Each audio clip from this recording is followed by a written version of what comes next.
Muito Eu, obrigada pela sua presença, por aceitar o nosso convite. eu que agradeço a oportunidade de estar aqui hoje. Delphi Medicina Ocupacional.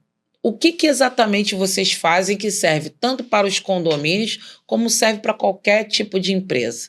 Fala um pouquinho de todos os exames médicos e as obrigatoriedades que só uma empresa de medicina ocupacional tem que enviar. É, é, Boa tarde de novo, né? Meu nome é Jurandir Delfino, né? Somos da Delphi Medicina Ocupacional. É, Nossa empresa é uma empresa que realiza, né, toda a assessoria na área de segurança e medicina do trabalho, né? Desde o exame admissional, né, até o PPP, né, quando o funcionário ele entra na empresa, até quando o funcionário ele vai se aposentar, né, desde a admissão, como toda a documentação que é o PGR, PCMSO, os treinamentos, nós fazemos também todos os treinamentos que são obrigatórios, né, e toda a documentação hoje, que desde 2022 é obrigado ser enviado para o E-Social, né, que muitas empresas acabam não enviando, né, que isso atrapalha a aposentadoria do trabalhador lá na frente, né, e hoje a nossa empresa ela realiza todo esse tipo de serviço, damos todo o treinamento, principalmente hoje a condomínios, né, que não treinam ou esquecem às vezes de ser treinados em combate a incêndio, em primeiros socorros. Nós damos esse treinamento para os condomínios e em muitos casos sem custo. Olha que legal, né?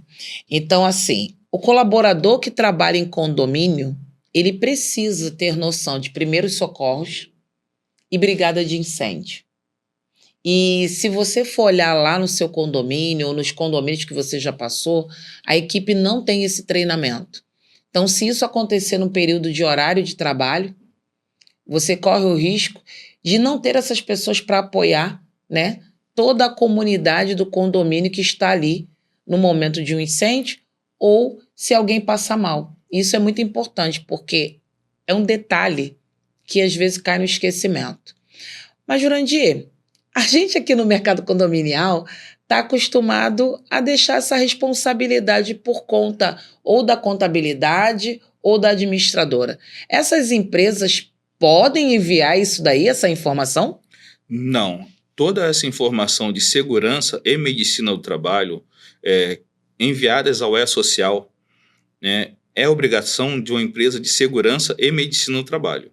A contabilidade ela não é responsável por esse envio, unicamente segurança e medicina do trabalho.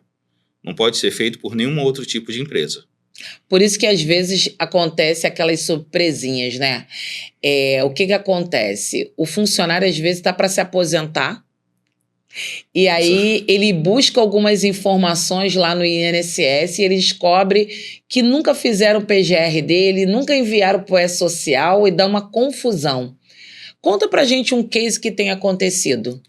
Constantemente vem acontecendo isso, né? E por coincidência, né, a gente estava há pouco tempo em um condomínio, né? Não precisa falar o nome do condomínio. De forma nenhuma, a gente nem pode, né? Que trabalhavam com uma outra empresa, né, durante um tempo e por coincidência essa outra empresa ela deu direito a um colaborador, né, de um risco que ele não estava exposto e deram insalubridade a ele, sendo que não tem direito.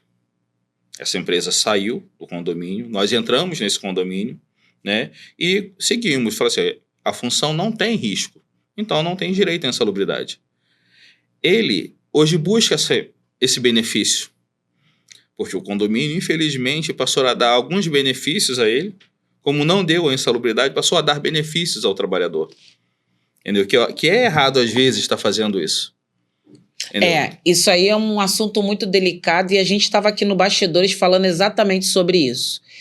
Quando o colaborador ele não utiliza luva, ele manipula o lixo porque os condôminos jogam o lixo direto por aquela tubulação. E ele precisa colocar a mão para juntar o lixo que cai no chão dentro dos sacos plásticos. O que é que dá direito à insalubridade? O que a gente vê, né? Primeiramente, ele tem que estar usando o EPI. Não tem jeito. Só que tem um detalhe do EPI. O EPI, ele pode ser dado pela empresa, Mas a empresa também, ou o condomínio, tem que fiscalizar se ele está utilizando. E se ele não utilizar, você tem que dar advertência para que depois você não responda. Sim, isso mesmo. E o funcionário tem que ser treinado também para o uso do EPI. E esse detalhe tem muito importante. Também. Não é só dar o EPI. Né? Tem que ter uma ficha de EPI também, que ele está recebendo aquele EPI naquele dia, tudo certinho. Né? E na hora do manuseio, nessa questão, como ele tem que pôr a mão no lixo, infelizmente ele passa a ter um direito.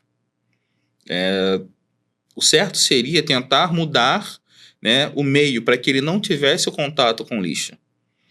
Nos condomínios é muito difícil porque, por exemplo, nós ainda temos alguns condomínios que ainda tem aquela tubulação que o lixo desce, né? Principalmente Sim. as construções de 1950, 1960, 1970. Tem muitos condomínios assim aqui ainda no centro do Rio de Janeiro e talvez aí no seu estado também. E a gente também tem aquele outro problema. O lixo cai todo no ambiente só e depois você quer fazer a separação para poder separar o reciclado do não reciclado. Tem muitos condomínios que fazem a venda ou Sim. fazem a doação desse lixo, e aí o que acontece? Tem que ter um colaborador só para fazer essa separação. Mas a gente também não pode esquecer de uma coisa. Mesmo dando insalubridade ou periculosidade que algumas empresas passam a dar, muitas das vezes esse colaborador, na hora da aposentadoria, ele é barrado. Por conta do tempo de exposição e muitos outros fatores. E ele não vai ter direito à aposentadoria especial. Então, detalhe muito importante, hein, Jurandir? Então você vai ter que acabar pagando um valor maior a esse colaborador durante todo o tempo e muitas das vezes você modificando o ambiente de trabalho dele, que a lei diz, se você modificar o ambiente de trabalho e dar proteção, você elimina o risco.